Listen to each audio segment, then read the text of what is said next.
Hi, and welcome to this live reading from Starry, Starry Night by D.K. Till, and this is presented by Itsy Bitsy Book Bits. Chapter 1. Me. June 2120. City of Portland. State of Cascadia. Nation of Normerica.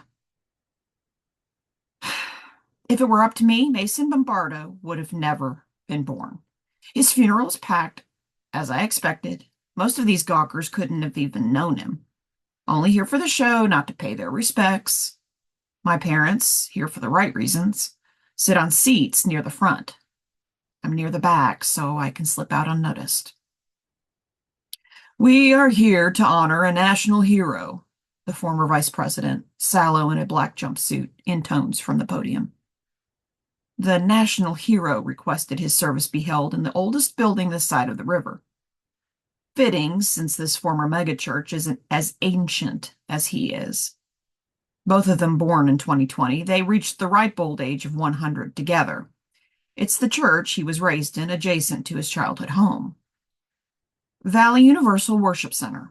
Constructed with old-fashioned wood and plaster, its leadership resistant to pressure to renovate with newer steel composite climate-proof materials we use now.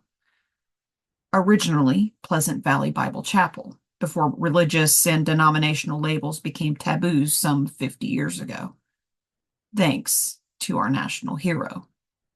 Anyway, I digress. In case you're wondering, the imminent funeral we are here to honor is former national president Mason Bombardo, the worst president the former United States had ever known.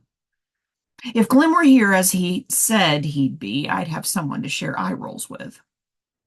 Do any other faces reflect my sentiments? Seated alongside the podium, the vice governor of Cascadia sits next to the city mayor. Their stoic expressions give no hint as to what they thought of Bombardo. Neither do the news cloud people with their iCams transmitting everything throughout the world. President Bombardo presided over some of the worst turmoil our nation had ever seen. Former Vice President Kennedy glances up from her notes, her hands trembling, maybe from old age or emotion. Yet he brought us through it to a new and improved America. The crevices around her eyes deepen in what is supposed to be a smile.